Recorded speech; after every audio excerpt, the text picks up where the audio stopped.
Hello and welcome to Celtic Connections. I'm Kathy Sinnott and I'm coming to you from Cork in Ireland. In 2013, the Irish government passed a law that has allowed abortion in limited circumstances. And sadly, this has meant that some babies in Ireland have been aborted. But abortion advocates are not satisfied. They are determined to radically extend so-called reproductive rights across Ireland. But a major obstacle for them is written into the Irish Constitution in what is called the Eighth Amendment. And in the text of this amendment, the life of the child is recognized as having an equal right to the life of the mother. The strategy of the abortion advocates in Ireland is the same strategy that has been employed around the world.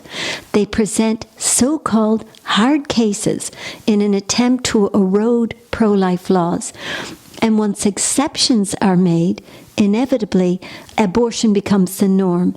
And we've seen this across the water in Great Britain, where abortion is and has for decades been practically on demand.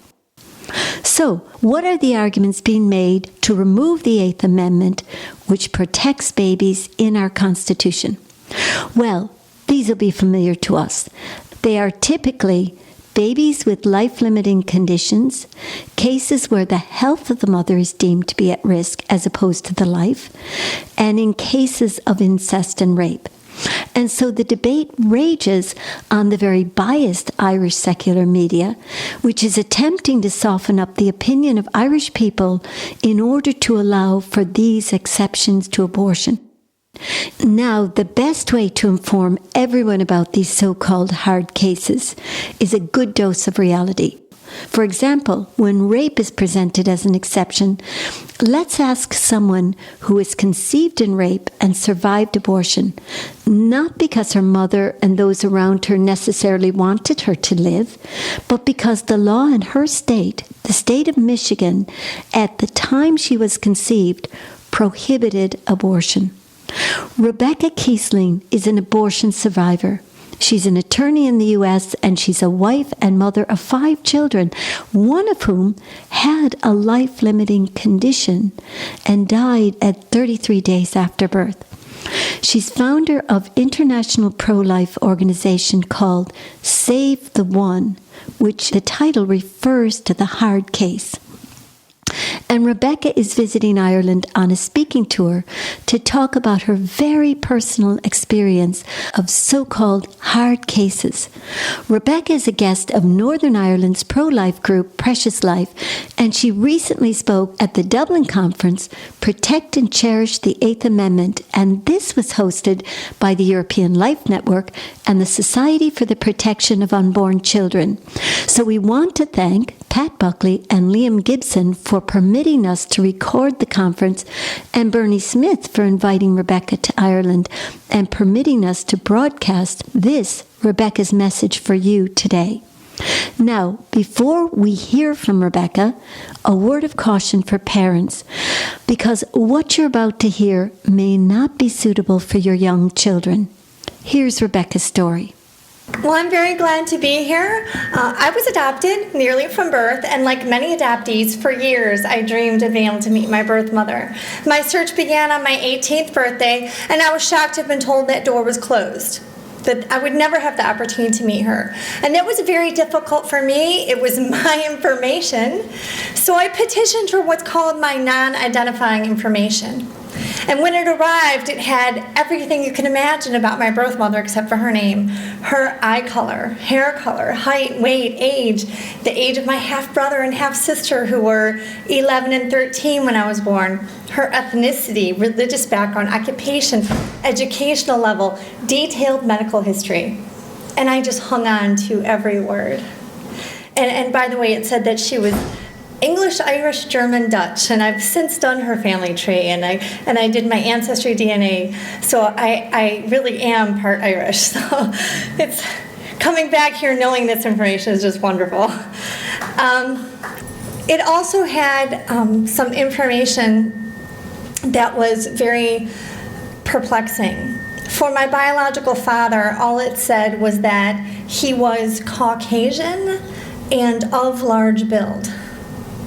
And of course, I thought that sounds like a police description.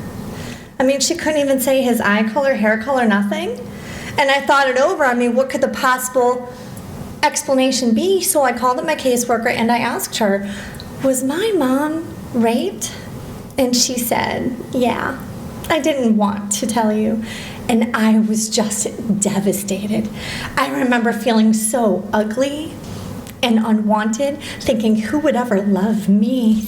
Who's going to want to marry me and have a family with me? Because the explanation for my adopted brother, who had been in and out of jail and prison, was that socially deviant behavior is genetic. What does that mean about who I am? Do I have this ugliness lurking inside of me? If I would give birth to a son someday, would he become a rapist?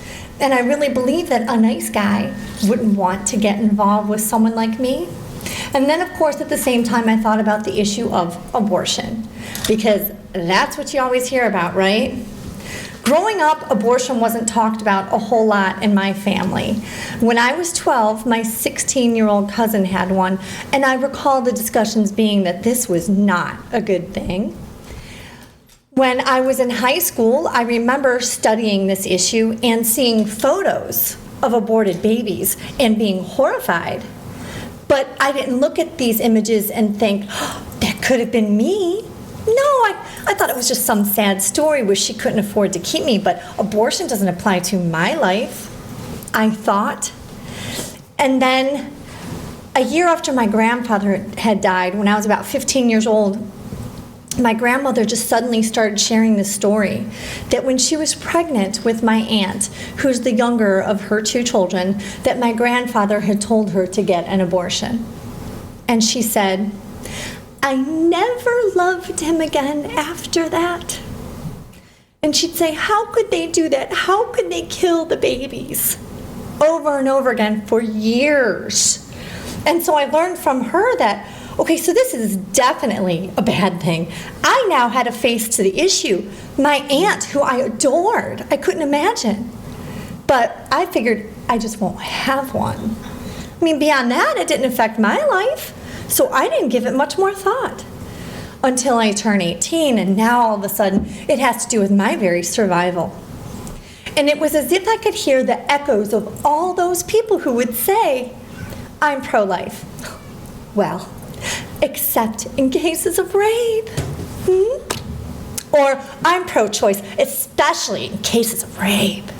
And I realized that all those people were talking about me, about my life. And I felt like I had at least half the world against me. I later learned from a Gallup poll that of self-professing pro-lifers in the United States, 60% make the rape exception. So I had more than half of pro-life people against me.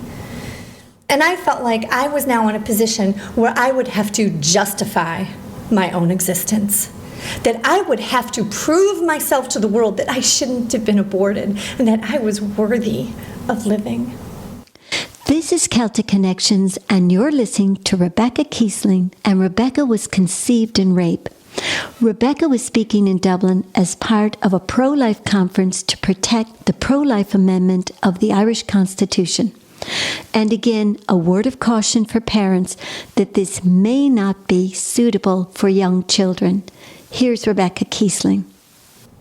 One of the first things I did was to look in the phone book under Right to Life, because this was a phrase that I'd once heard. And I called a local Right to Life office because I just wanted to speak to someone who valued my life. And the woman on the other end of the phone spoke words of value into my life at a time when I was really hurting. I also asked my adoptive parents how they felt about abortion and what about in cases of rape. And my adoptive father started to say, well, I've always felt like, who am I to say what a woman can or cannot do with her own body? I guess I'd have to say I've always been pro-choice. But Dad, you watched me grow up 18 years. You really mean to say that you really believe that her body, her choice for the 8 months from the time she found out she was pregnant with me was more important than my whole entire life? Really, Dad? You really believe that? And it was like he instantly snapped out of it. And he said, no, I don't believe that. Wow, how would I ever get to a point where I would believe such a thing? And then he started to talk about how, as a professor on a liberal campus, that it was just expected that if you were progressive-minded, you would be pro-choice. But he had never stopped to consider the ramifications of that position, particularly as an adoptive father. And so I learned at 18 at a minimum that my story had the potential to change hearts and minds, but I still struggled with the big picture worldview questions of who am I? Why am I here? Who created me? What is my value, identity, and worth? And I jumped into relationships like I should be thankful that somebody would want to be with somebody like me. They became more and more controlling, then abusive, until eventually I was beat up by a boyfriend from law school. He broke my jaw. My front tooth was hanging. But I was speaking at a pregnancy center fundraiser down in Alabama, and an expert in cosmetic dentistry came up to me afterwards and offered to do all of my teeth for free as part of the Give Back a Smile program for victims of domestic violence. Well, I am very thankful for this nice new set of teeth, but let me make one thing clear. That does not make me pro-domestic violence. Just like being thankful for my life does not make me pro-rape. But people actually say that to me. They'll say, oh, so what you're saying is that if abortion had been legal, you wouldn't be here today. Well, you know, if your birth mother hadn't been raped, you wouldn't be here today either. So does that mean that you're pro-rape? People actually say that to me. And I explain to them that there is a huge moral difference because I did exist. And my life would have been ended because I would have been killed through a brutal abortion.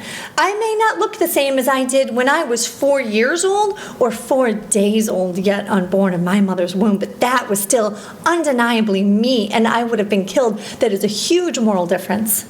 Well, in response, I'd have some people say, yeah, but that wouldn't have been you yet. Okay, well then, who would it have been? And they say, oh, well, it just wouldn't have been you yet. So I'll ask students, let me see a show of hands. How many of you here have ultrasound photos in your baby books? You don't know, ask your parents. I know I have them for my 3 biological daughters. And I ask them, and what do your parents say to you? Do they say, I don't really know what that is. Like, I don't know. It's like some kind of glob of tissue. Like, you know, I don't even know what it's doing in there. No, what do your parents say to you? They say, that was... And the students finish the sentence and they understand that, they get it. That was me. And I tell them, and one day when you have children, you'll show them their ultrasound photos and you'll tell them that was you. And I take my children with me to all of my ultrasounds and they all remember, I saw you when you were in mommy's belly. And they get it. But then all of a sudden, when it comes to the issue of abortion, the same people will suddenly say, yeah, but that wouldn't have been you. Or, I don't know what that is. And it is complete intellectual dishonesty. Well, at the time I had been beat up, I had really hit rock bottom. From all outward appearances, I had so much going for me. I excelled in academics and athletics. I was attending a great law school, but I was totally deteriorating on the inside over this whole issue of value. And that is when Christ called me back to him. The first time I'd ever heard the message of the gospel, I was 15. Up to that point, I had friends who invited me to church with them, but nobody ever shared their faith with me.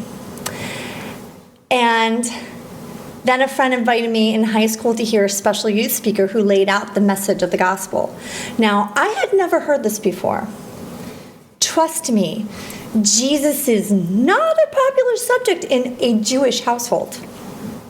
I was adopted and raised in a Jewish family. I went to 5 years of Hebrew school, 3 days a week. I was bat mitzvahed and everything. But God was wholly irrelevant in our household. It's like people who send their kids to catechism and they don't do any of it at home. And I knew that to believe, I might as well have told my parents I joined the Nazi party. You know, this was like the greatest betrayal. But after about 9 months of attending, I no longer had a ride. I felt forsaken by my church friends, and my Jewish parents were not about to drive me. So I ended up spending some of those most difficult years of my life away from God, away from church, doing things my way and the world's way, until He called me back. And it's been amazing what God has done in my life since then. But let me take you back to when I was 18 and I first learned how I was conceived. Of course, at that point, I thought about my birth mother.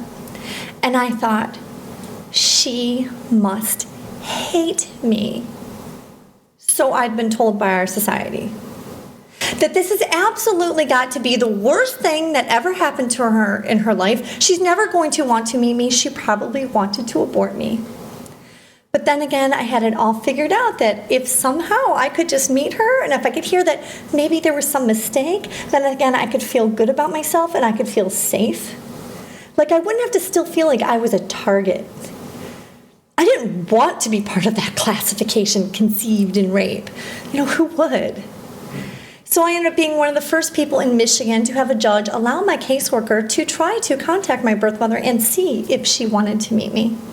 And it worked. I ended up receiving a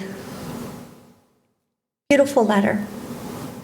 I ended up receiving a letter with my birth name, which was Judy Ann Miracle. So I was a miracle baby.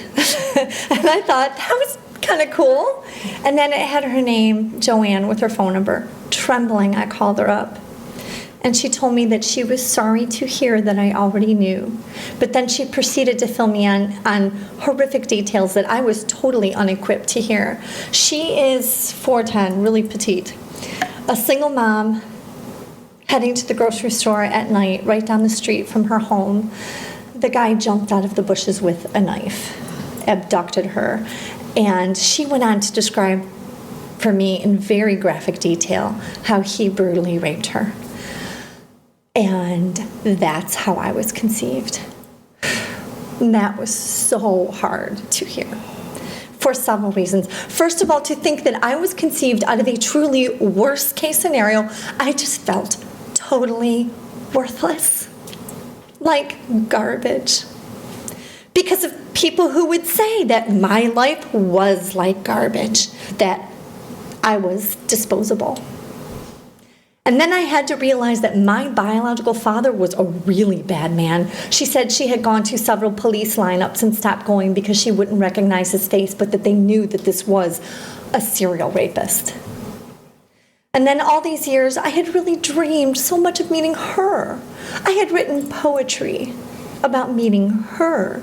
And so to hear that she had been violated like this really pained me. We arranged for me to fly home and meet her on her 51st birth date. And in the meantime, she sent me photos and a letter.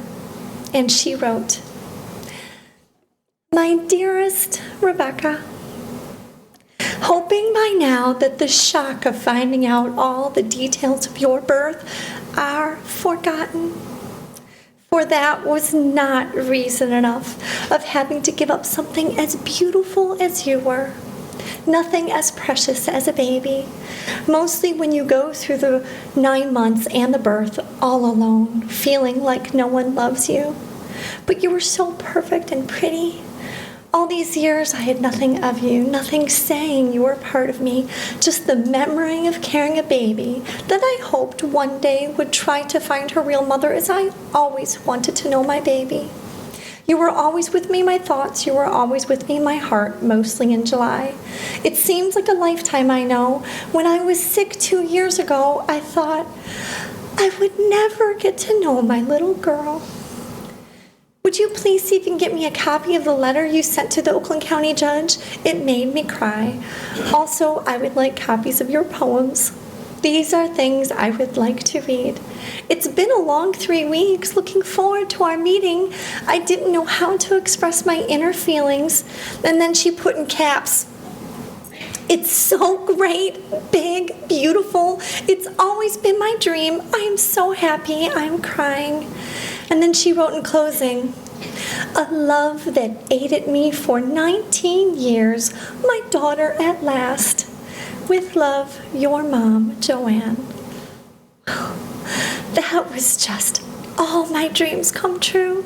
I felt so affirmed, and I felt like, yes, I was wanted. I flew home, had a wonderful reunion weekend with her. The next day, she had a huge family reunion for me. I got to meet my half-brother, which was really weird to think we could have grown up together. 6 years later, I met my half-sister when I flew to Florida for a 5-generation photo. It was the 4th time in a row that they had 5 generations of women alive. I got to room with my grandmother at the time, which was so cool. Hear all the family stories. But after this initial reunion weekend, I flew back to college, went to a few meetings of Students for Life. I didn't get involved at that point because I didn't feel like I fit in anywhere. I was making horrible choices in my life. But it gave me the support and the courage I felt I needed to finally call my birth mother and ask her about abortion, because I still needed to know. And she told me the truth, that if abortion had been legal in Michigan at the time, that she would have aborted me. And I said, "Well, you don't mean if you had to do it all over again, right?" And she said, "No." "Well, what about everything you said in that letter? And what about when you were sick 2 years ago, that the only thing that kept you going was the hope that someday you'd be able to meet me? What about that? You wouldn't have had that." And her response was just, "You don't know what it was like." And I know that that's true. But I also know that today she's doing okay. She's doing great. She has a wonderful husband that she met a few years after I was born, a beautiful home. And despite the utter horror of her saying that to me, I still chose to nurture a relationship with her, to honor her for the role that she did play in my life. And frankly, I just hoped that if I could prove myself good enough, that she'd change her mind. Well, by the time she did change her mind about abortion, 6 years later, I was at a really good place in my life, now knowing my value, identity, and purpose in Christ, where I no longer needed to hear that for my own well-being, but it was still great to hear. I was with her when she was making baby clothes for my niece, who was in an unplanned pregnancy with her first great-grandchild. And she said to me, "I'm really glad she's having this baby, and I've changed my mind about all of that." 2 days later, Norma McCorvey, who is Jane Roe from Roe versus Wade, the landmark United States Supreme Court case that legalized abortion across the U.S., announced the very same thing to the nation, that she had changed her mind about abortion after years of having worked in an abortion clinic, yet never actually having had one herself. You see, by the time her case reached the United States Supreme Court, she had already given birth and placed that child for adoption. Well, how wonderful that she can change her mind and still have the opportunity to enjoy a relationship with her child from that case. But what about the millions of women since, for whom changing their mind is the very painful realization that they will never have that opportunity here on earth? Now I ask people, even pro-life leaders all across the country, all across the U.S., how many of you here know whether Norma McCorvey, Jane Roe, had a son or a daughter? And I can tell you, even pro-life leaders don't know. How could they not know? She wrote a pro-life book. I've met her. How could they not know? And how could they not talk about it if they do know? Let me tell you, she had a daughter. This is not some fictitious, theoretical, philosophical, legal entity called a fetus, but a real person, and a woman, no less. We cannot let people forget that we are talking about real people, especially in the case of Roe versus Wade, especially in abortion clinics, and now especially to protect the Eighth Amendment. There are real lives who are at stake and real lives who fit the category that they are targeting. The trial date in Texas, in that case, is in a footnote of the U.S. Supreme Court's opinion. I gasped the first time I read the whole opinion when I was in law school. I was born July 22nd, 1969. I'm 47. And the trial date in Roe versus Wade was May 22nd, 1970, exactly 10 months after my birthday. The U.S. Supreme Court decision was exactly 3.5 years to my birth date, January 22nd, 1973. And so I just barely made it. And so did her daughter. This is Celtic Connections, and you're listening to Rebecca Kiesling, and Rebecca was conceived in rape. Rebecca was speaking in Dublin as part of a pro-life conference to protect the pro-life amendment of the Irish Constitution. And again, a word of caution for parents that this may not be suitable for young children. Here's Rebecca Kiesling. Well, this issue would come up quite a bit in law school, as you can imagine. In a room of several hundred, I would raise my hand, share a little as to how I was conceived, and explain to my classmates the truth that whenever you identify yourself as being pro-choice, or when you make that exception for rape, that what that really translates into is you being able to stand before me, look me in the eyes, and say to me, I think that your mother should have been able to abort you. That's a pretty powerful statement. And I would never say anything like that to someone. I would never say to someone, if I had my way, you'd be dead right now. That is the reality with which I live. It's like, describe for me how it's not. And I can tell you that it hurts. And it's mean, but I understand that people don't put a face to this issue. For most people, it is just a concept. And with a quick cliche, they sweep under the rug and forget about it. And I do hope that my story and the hundreds of stories now from my organization, Save the One, can all help to put faces, voices, stories to this issue. Women like me and men who were conceived in rape or incest, mothers who became pregnant by rape, who are raising their children, or birth mothers, or who miscarried and nobody understands why they're so hurt that they miscarried, or post-abortive women from rape who regret aborting their children, who will tell you that the abortion was worse than the rape. Well, in response, I'd have people say to me, I'm not saying that I think that your mother should have aborted you. I'm just saying I think it should have been her choice. I understand that, but her choice was to abort me. You don't really know that. No, I do know that. How can you really know something like that? Well, because she told me. Well, maybe she might not have. But she said she would have. And it's like, wait a second, this thing you say you believe in, why all of a sudden standing in front of me are you so uncomfortable that you have to create this fiction in your mind that maybe she might not have in order to try to absolve yourself of any sense of responsibility? The fact is that I'm alive today. I wasn't killed because of pro-life activists, leaders, voters, legislators in Michigan who, without even knowing of my exact existence, yet recognized that mine was a life worth saving. And they did so by making sure that abortion was illegal, even in cases of rape. 100% pro-life, no exceptions, no compromise. They are my heroes. And I owe my birth to them, to the law being there to protect me. I tell people, look, if your mother chose life for you, how nice for you. But mine didn't. She chose abortion.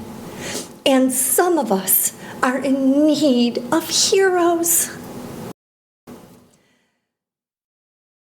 Well, every now and then on university campuses during the question and answer period, someone will raise their hand and say to me, yeah, I just want to say that I have no problem looking you in the eyes and saying to you that I think that your mother should have been able to abort you, and I fully understand that that would mean that you'd be dead right now. Yeah, I just want to say, I have no problem doing that. Wow. Okay, well, here you go, everybody. Here's someone who, out of their care for women, that they would say such a thing to a woman like me. Can you feel the love? Because I'm not feeling it. And that's the thing, is they always talk about how much they care about women. And I challenge them. Hey, I'm a woman. Now tell me, what good is my right to anything as a woman if I don't have my right to life? And they can never answer that question, because all other rights are worthless if you don't have your right to life.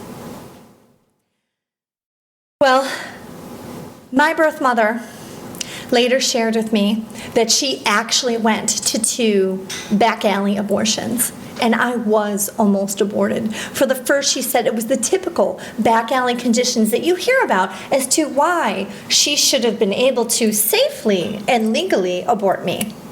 She said that the first, it was an OBGYN's office, and she had to go through the back door.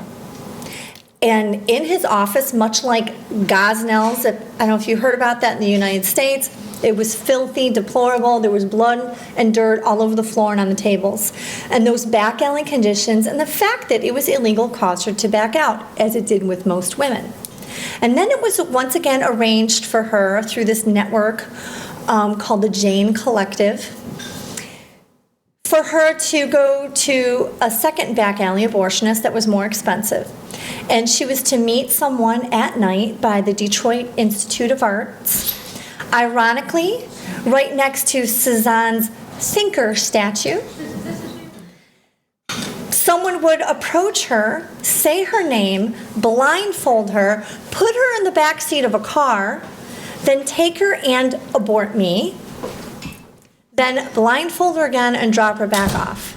And she was told that if she was further along than they thought, or if there were any complications, they would have to keep her overnight.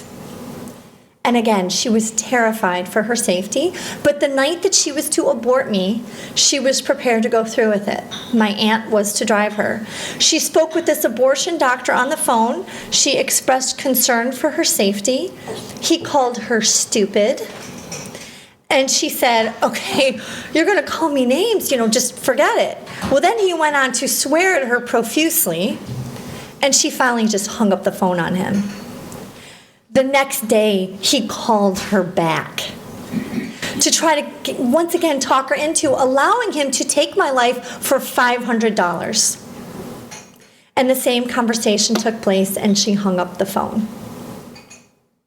I can't even tell you what it feels like to know that somebody wanted to take my life so badly, to get $500 that he would even call back the next day. I later learned that there's a documentary that is the #1 documentary used on the Back Alley Network in the United States. It's shown in feminist studies all across the U.S. and Canada, and it's a film called Back Alley Detroit. I could watch this film and see the men who are going to take my life. I know everything about my pending death. I know the time, place, manner, how much money was on my head. For some people, Their near-death experience is waking up out of a coma to find out that they were almost killed in an automobile accident. And for me, this is my life-changing near-death experience.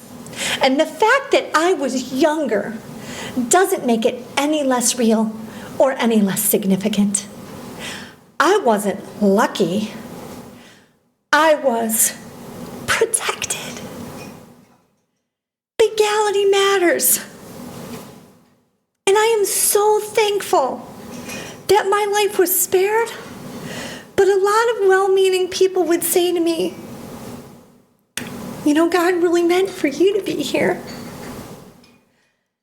But I know that God intends for every unborn child to be given that same opportunity. And it's not like I can stand up here and say, you know, at least my life was spared and I deserved it. Millions of others didn't. I can't do that. We are called to rescue those who are being led away to death, hold back those who are staggering towards slaughter.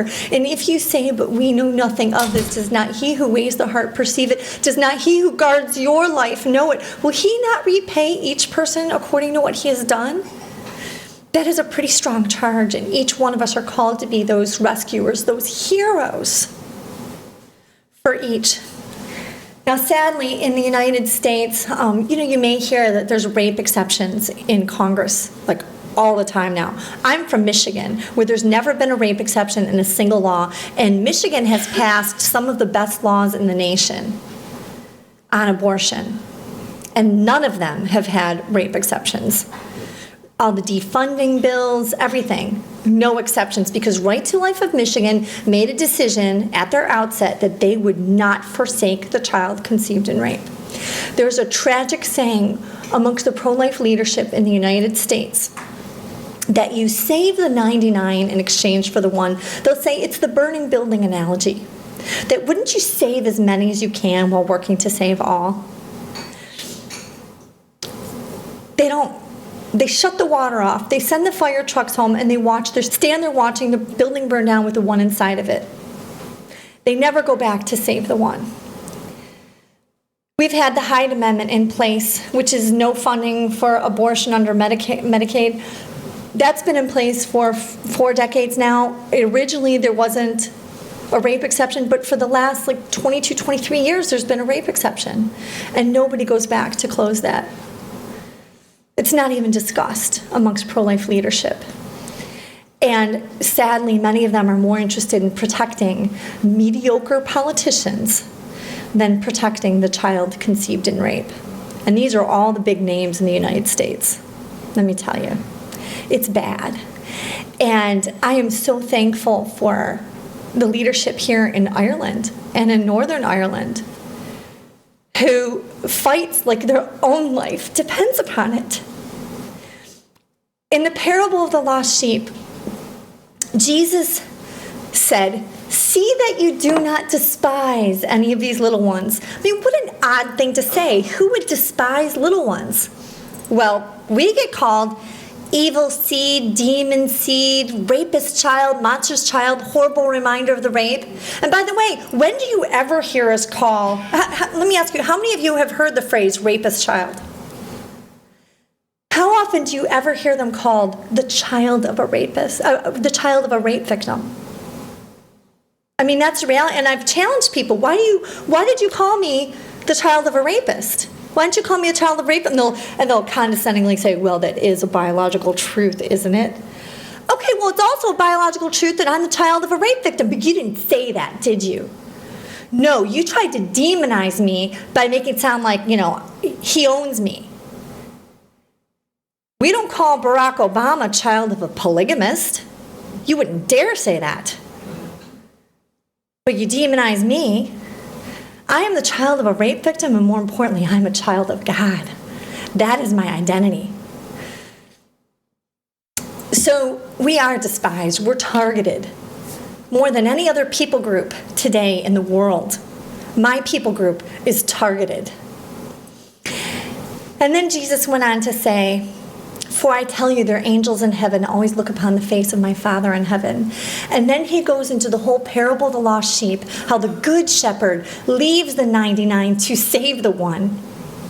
And he ends this parable, which is often used to talk about people who don't know Christ, like adults who don't know Christ. But in context, he was talking about little ones who are despised. And he said, for in the same way, your Father in heaven is not willing that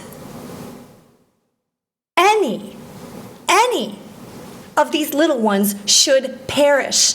So he was talking about little ones who are despised, who are at risk of being killed. And he said, your Father in heaven is not willing that any of these little ones should perish, and neither should we. This is Celtic Connections, and you're listening to Rebecca Kiesling, and Rebecca was conceived in rape. Rebecca was speaking in Dublin as part of a pro-life conference to protect the pro-life amendment of the Irish Constitution. And again, a word of caution for parents that this may not be suitable for young children. Here's Rebecca Kiesling. I'll just tell a couple last stories. A lot of people like to hear my Rick Perry story. He was the governor of Texas. Have any of you ever heard of him? He ran for president 4 years ago, and he also ran last year. And I'm in the Citizens United film, The Gift of Life, with Governor Mike Huckabee. Mine is one of several stories featured in this film.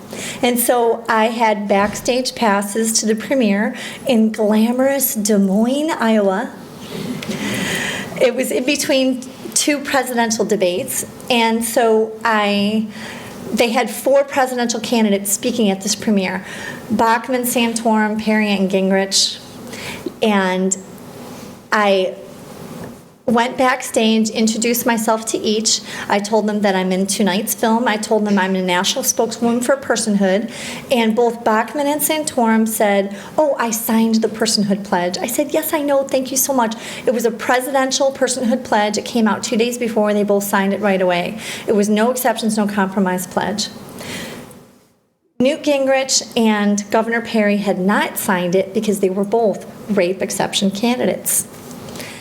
And I gave them my DVDs, Conceived in Rape, From Worthless to Priceless, and our group DVD, Accepting Cases of Rape, 12 Stories of Survival. And my business card, Conceived in Rape, Targeted for Abortion. You know, subtle. And right away, Governor Perry was stunned. He asked me, this is your story? And I told him a little of how I was conceived and almost aborted. And he asked me, can I have your autograph? I said, no. And he said, no, I mean it. And he hands me a marker and says, here, make it out to my daughter. So I wrote, 100% pro-life, Rebecca Kiesling. And then he asked me more questions, and I shared with him how I speak nationally, internationally, how as an attorney I litigated numerous high-profile cases of pro bono for free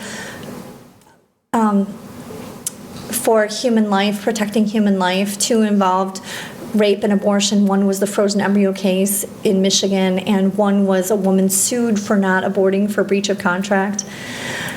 And I told him, about my organization, how I have a network. It's now over 400 of us with these rape-related stories, plus hundreds from our Carry to Birth division who were given a challenging prenatal diagnosis and told to abort. And he said to me, you're my heroine. Like, wow, thank you so much. But it's funny you say that, because my question for you is, would you be my hero? And I shared with him what I shared with you, how I'm alive today because of legislators who are my heroes, who protected me without exception. And I asked him again, would you be my hero? And he said, yes, I would. But you make that rape exception. And he put his head down, and he was shaking his head, and he was saying, wow, this is so powerful. This is so powerful. And he was thinking about it. And I didn't know how much time I'd have with him. Other people were waiting. And I said, I wanted to get my photo taken with you, but my battery's dead. And he said, well, I have my own personal photographer. Come with me. And we went to his green room where we took tons of pictures, which he never sent me. But he used a photo of me, him, and Governor Huckabee in one of his ad campaigns. But he kept looking at the photos, saying, I just can't imagine. I just can't imagine. And I looked up at him, and I explained that when you make that rape exception, that's like saying to me that I deserved the death penalty for the crimes of my biological father. The U.S. Supreme Court said that he didn't even deserve the death penalty. There's no death penalty for rapists, and even in a second case, they said that even for child molesters, that it's cruel and unusual punishment. He was nodding his head. I asked him, but you believe that I, the innocent child, deserved the death penalty? And he said, no, I don't. And I'm like, well, and he stopped me, and he said, tonight's event and this film are supposed to be all about changing hearts and minds, and right now, you're changing my heart. And I thought, well, changing? Like, what's that supposed to mean? And I had all kinds of friends on Facebook telling me they were praying for me, saying, you're going to have an Esther moment. I just know it for such a time as this. And I was not about to miss it. So I challenged him. No more rape exceptions. And he looked me in the eyes and he promised no more rape exceptions. And I thought, yes. And he went on to say that he had just never put a face to this issue before, that he had never considered it from the perspective of someone like me. He was the governor of Texas, running for president. You think he's never heard the arguments before? But it goes to show what faces, voices, and stories can do to pierce the heart in ways in which arguments cannot. The next day, he signed the Personhood Pledge, and so did Newt Gingrich. And then he went on national television 4 times within the next few weeks talking about our conversation, how my story pierced his heart, saying that he could not look me in the eyes and justify the rape exception any longer. So let me tell you, if you can change the heart of a governor during a presidential campaign, you can change the heart of anyone. Do not be afraid to speak up. Do not be afraid to share why it is that you would be at an event like this and why you care about protecting those whom Jesus called the least of these. Thank you.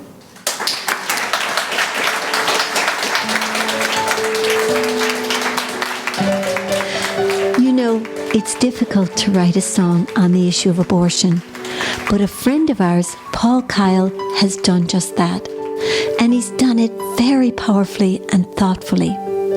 Here's Paul's epic song, Easy Solutions. Well, I heard of a boy who meant well, found a butterfly trying to be. A cocoon had enfolded, entangled and scolded this prisoner bound to be free. So the boy brought relief to its hell, and then watched thinking all would be well. But the beauty just lay there like dust in the clay there, no story of glory to tell.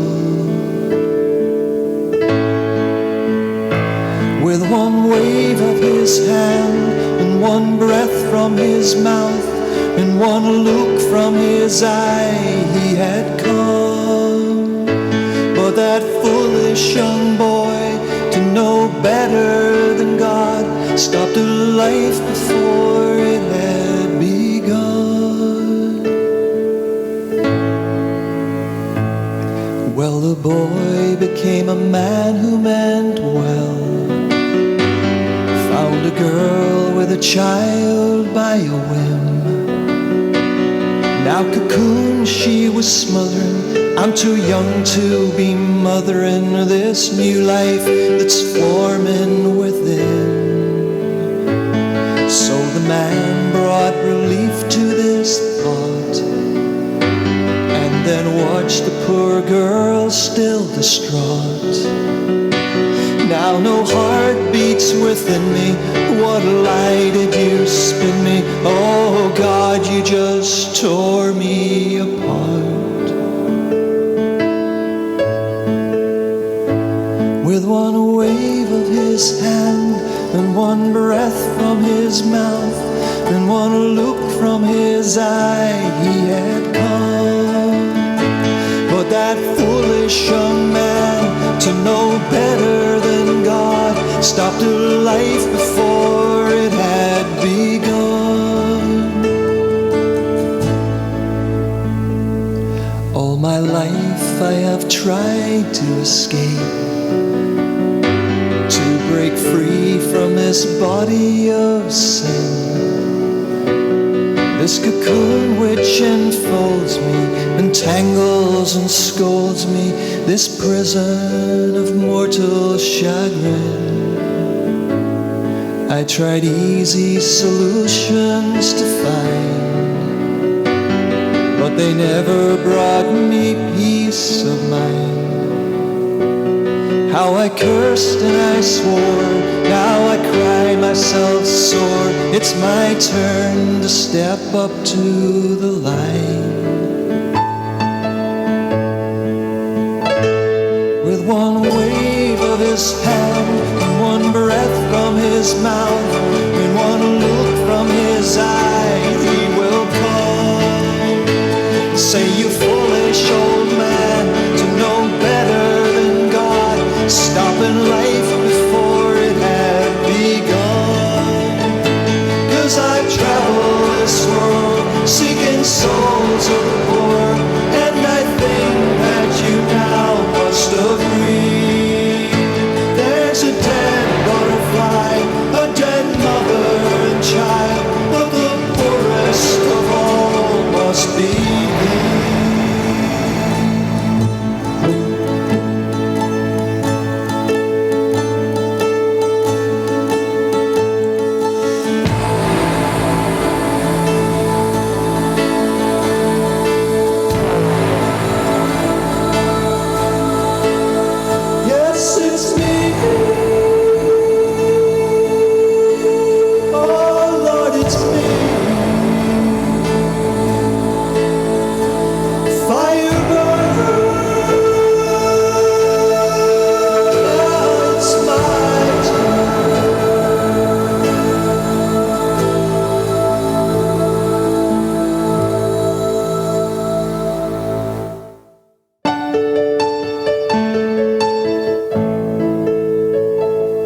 All your life you have tried to escape, to break free from this body of sin. Yes, I know you meant well, but the way down to hell, it was paved with your good intentions. You tried easy solutions to find, but they never brought you peace of mind. Now the fire has consumed all your darkness and gloom, and it's love alone that's left behind. With one wave of my hand, and one breath from my mouth, and one look from my eye, I say, come. Now your foolishness gone, come and join heaven's song, and start living, now life has begun.